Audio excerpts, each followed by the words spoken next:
everybody, this is Lise from Fallen Misfits, and today I'm going to tell you about our war 152. So this was a cool war. I mean, they had some good bases. I wouldn't say they were amazing, but they were still pretty good. So it was quite cool in that way. We didn't perform quite as well as we would have liked, but I think we still got a good score on a 30 versus 30. We were not able to 3-star Old Town Hall 9, but we got 5 that we didn't 3-star, but we were able to get all the rest, which was allowed us to have the win anyway. So I already shared yesterday one strategy video from one of our Town Hall 8s, and I will focus the 2 attacks that I will share from this war on 2 LaLoon attack that we got onto Town Hall 9. So the first one will be one that was done by Jass on that base. So as you can see, he can use 2 columns and a kill squad to access 1 air defense as well as the Archer Queen. There wasn't really any chance for him to get 2 air defenses that way, but you know, if he can get that air defense as well as the Archer Queen, he was always going to be in a good place, since the remaining 3 air defense are very far apart from each other and not overlapping in any way, and so with a LaLoon attack, he's in a good position to get them all down pretty quickly. So he used a lightning spell for his clan castle. He's got these good high level heroes, which obviously very much help. Everything funnels in nicely. The Archer Queen gets taken out pretty fast, and so he can very soon start his LaLoon attack. So he decided to actually start it from the bottom, and in all fairness, if I had attacked that base, I would have probably started from the top, because that would have allowed to not face the air sweeper too early into the attack, and hopefully even get it from behind. But he attacks from that side and he gets it really nicely, so it's not a problem in any way. He manages to clean up the entire base. So he's getting very close to that air sweeper. You can see that with the rage, he manages to clean up the whole thing pretty nicely. And in fairness, it probably helped getting his lavas to pop. So, you know, all fine. He's got loads of lavas. I mean, 3/4 of that base are already fully cleaned up.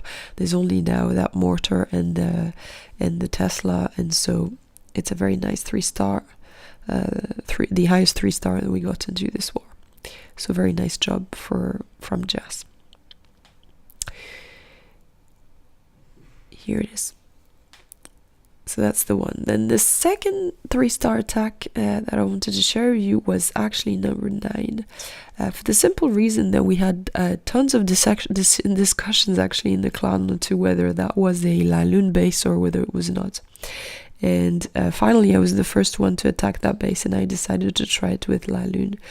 I mean, what drove some of the thinking and some of the discussion was the fact that you have so many defenses on the outside, and so getting the ability to funnel as well as get your troops to go toward that Archer Queen and get the 2 air defense was going to be a challenge. So the way I got around it was put the jump before getting the rest of the troops down, and I kind of sacrificed my king, because if I'd waited, I think he wouldn't have gone into the core. So he dies a bit early, but he served as his 3rd tank in addition to the 2 golems, and he allowed me to get the job done because I was able to get the Archer Queen, get one of the air defense, and my queen survives until the end of the raid, which obviously was super important and allowed me to get the 3-star.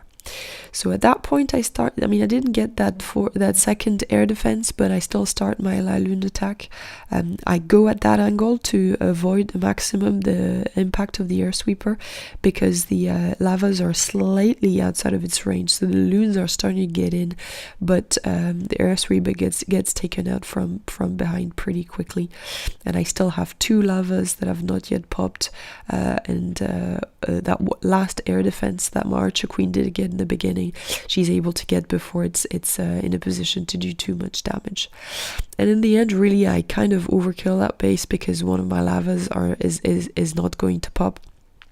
Unfortunately, with the amount of pups that I have all over the place, as well as the amount of loons and the Archer Queen still up with no defense, it still allows me to get the 3-star. So yeah, so that was a cool war. I mean, the one we're in now, unfortunately, is full of very rushed bases, so they have much more Tunnel 9 than we have, but they're all pretty rushed, so I'm not sure that that's going to bring a lot of interesting content. But if there is anything interesting, I'll of course share it with you. If there is anything you're particularly interested in, please let me know.